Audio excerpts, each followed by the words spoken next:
Hello everyone and welcome back to another video. In today's video we're going to be going over the top 10 players for 2023 in Smash Ultimate. That is from Japan 24 to now. I know Japan 24 was technically in the last week of 2022, but we're going to count it for this one because it wasn't on the 2022 alt ranking. And the minimum amount of majors a player has to have been to be on this list is 3, so that's going to eliminate players like Luto, Proto, Mudace, Bloom, Zachary, Quid. All of your super top players like that, they aren't going to be on there. That's the reason. As well as some players that barely missed the top 10 being Yoshidora, T, Shutone, Kameme, Salt 1, Buzz. These are all players that are normally in the top 10. Shutone was in the top 5 in my opinion of the last year, but now we're having them not even be top 10 right now because the level of play is so close. If you're not top 8ing everything, essentially top 4ing every single event, it's really hard to be top 10 right now because there hasn't been a ton of events, as well as you just have this super consistent top 6. 7 and downward, it's a little bit more interchangeable, but that top 6, my lord, they're very good, but I won't keep you waiting any longer. Let's get on to number 10.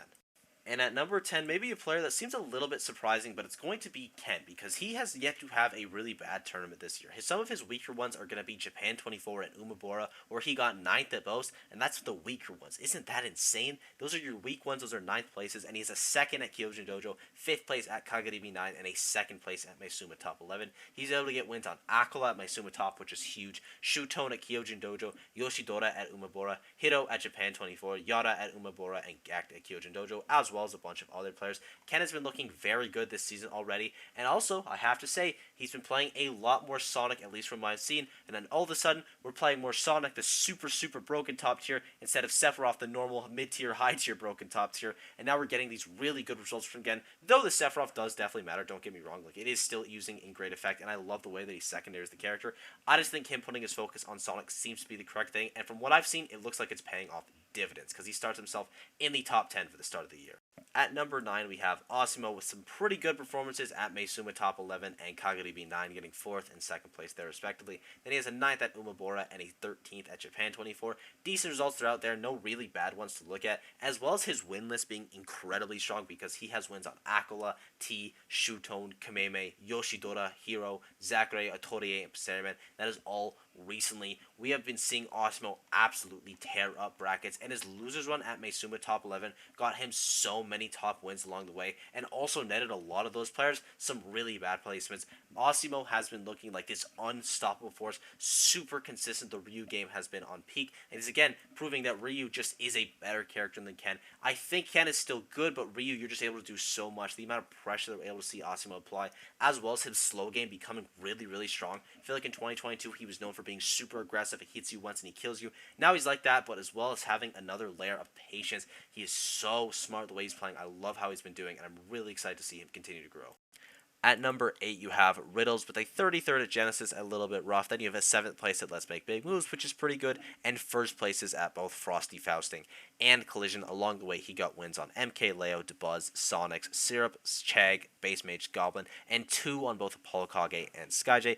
Even with the rough Genesis, Riddles has been looking very strong this year. Obviously, winning a Super Major helps, and getting a Leo win also helps, just kind of shows, hey, you are that top dog. We also saw the Terry come back, which I really do like, because Kazuya is a character that can kind of get brick-walled sometimes. It's really hard for them to get in, and once a player figures out how to stop Kazuya from getting in, it is nigh impossible. We saw this versus Sonics, and that's where we saw the Terry have great effect. It's just a better zone breaker, as well as a bit of a tempo change, and he was able to get a very nice reverse 3-0, and Terry is just a really strong character that we don't really see a lot, because I feel like most people, they see a showdown, it's like, oh, I'm going to go to Ryu, oh, I'm going to go to like Kazuya. You have this really nice all-rounder of Terry, who's such a strong character. I think it's going to be a really good secondary for Riddles. We've seen it be good in the past, just glad that it's back, as well as Riddles getting that final spot at Collision to going to Summit. I think that could be big for him. Just, again, practicing is always a good thing, but Riddles, if he gets a bunch of wins at Collision, or at Summit rather, he could even shoot himself into this top 5 area, because Summit, of all the places, that's where your ranking goes up a ton, because you have so many opportunities against these top players, so I'm really excited to see how he does there.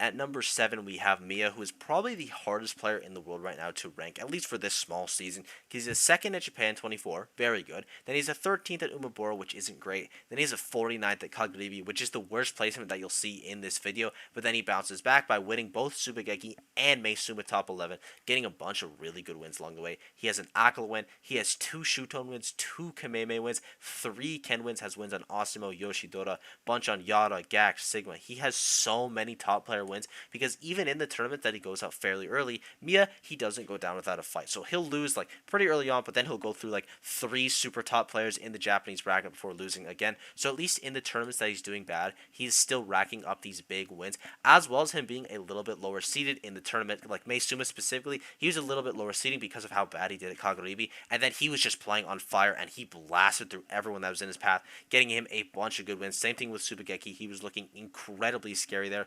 Really excited to see him going more into this year, because I think he could be into like a top 5 player. He's been looking incredibly strong, like even maybe being able to surpass Aqua, which is a big deal.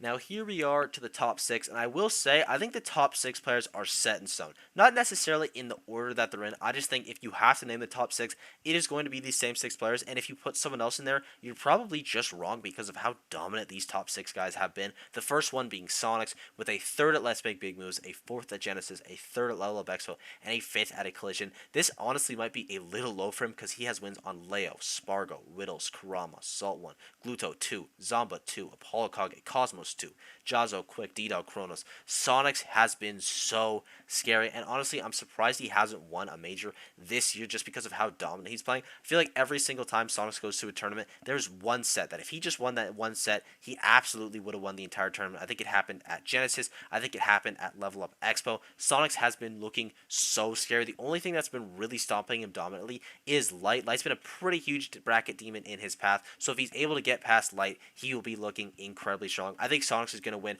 not only a major, but a super major and many other tournaments this year, because he is up there with these top 6 super scary guys. At number 5, you have Light with a 5th place at Let's Make Big Moves, 3rd place at Genesis, a big win at Level Up Expo, and a 9th place at Collision with wins on Spargo, 3 wins on Tweak and Sonics, wins on Debuzz, Zomba, Kameme, Jackal. He has just been looking incredibly prowess, as he always does. He had like a bit of a rough period towards the end of 2022, and by that I mean he underperformed at LSI. Light's just one of those players, if you don't see him in the top 8, you're like, something's wrong, something went like terribly wrong for him not to be here, because he is just so scary. One of the best players in the world to do it. He's already won a major this season over Tweak, which is a massive win, because Tweak, even though Tweak is ranked right above him, I think it is very close between them on who the best player is in North America. I think you could give it to honestly either of them. They are trading sets back and forth. They're trading placements back and forth. They're both incredibly scary players, and I'm really loving this rivalry that they're having right now.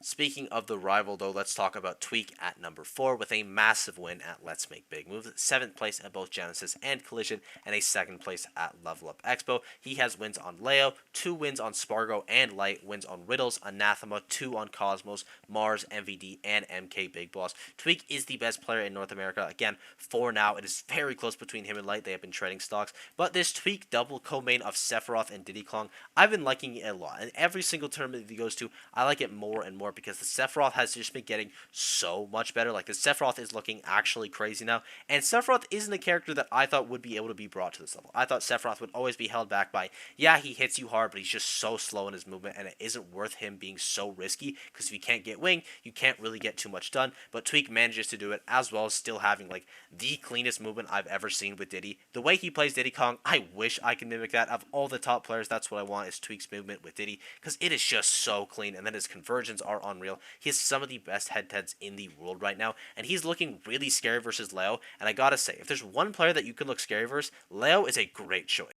At number 3, you have Spargo with a 2nd place at Let's Make Big Moves, 3rd place at Collision, and a 5th place at Genesis, with wins on Aqua, Tweak, Meister, Gluttony, Zomba, Apollo Kage, Ouch, Jared's King, Dark Wizzy, and 2 wins on Sonics and MK Big Boss. Spargo can beat literally every single player in the world. Also, we've been seeing the Aegis come back slowly and slowly. Now this is mainly versus Sonics, and it's probably going to stay that way, to be realistic, because the Cloud has been kind of dominating. Again, you don't really have this levels of consistency without having faith in your main character, because my Lord, Spargo has faith in that Cloud, and honestly, I don't blame him, because it does insane amounts of work. The amount of wins that he has is unreal. He looks like the biggest demon in the world now for Aqua, and that is a massive one to have, because Aqua, as you know, is in this top 2. Aqua is crazy, and Spargo mops the floor with him. When Spargo wins, sometimes he just absolutely rolls players. I'm honestly surprised he hasn't won a major yet. That's kind of crazy to say, because there's only been 3 majors. They've all been super majors that he's been to. Like, Spargo is unreal, but he can win these massive events,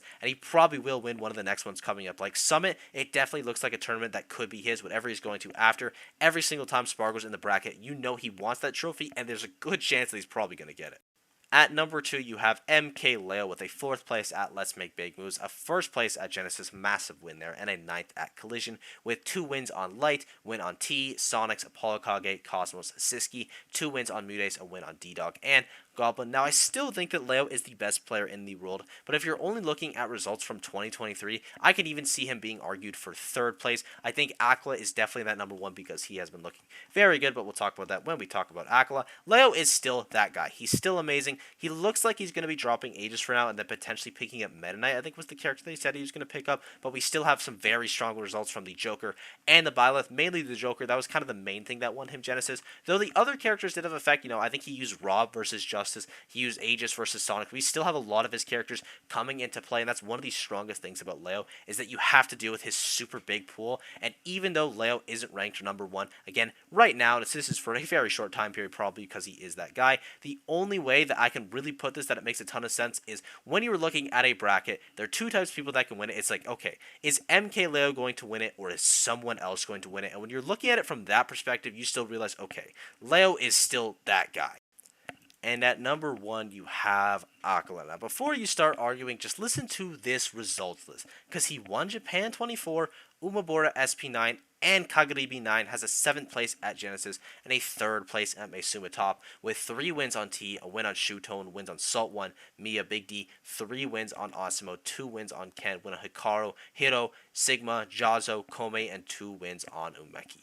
Aqua is so consistent. Aqua has only ever missed top 8 a single time throughout his entire Ultimate career. His worst placement here is an 8th place at Genesis. And I will say, if you don't want to argue Aqua as number 1 in the world, you want to say it's maybe Leo or Spargo because of his Genesis run, I think that's absolutely fine. But just looking at the numbers, he has won 3 super majors, or majors because Japan 24 wasn't quite a super major, but he's won 3 majors without the entirety of 2023 all ready. This guy is undeniably talented. He's been looking so good, and for as of now, we're going to give him that number 1 spot in the world because his dominance in Japan should be rewarded because, my lord, he is clean. Really excited what the future holds for this game, and I thank you guys for watching. I hope you enjoyed. I'm curious to see what your top 10 list is for 2023. Again, there's a lot of people that I just might have not even mentioned in this video. I think the 7 to 20 spots are almost all interchangeable. That's how crazy close the game is right now. Your top 6 are definitely cemented, and they're your top 6. Again, the order is a little bit ambiguous, but outside of that, it is a wild, wild west out there. And again, thank you guys for watching. Sport's been absolutely unreal lately, and I will see you all in the next video. Bye-bye.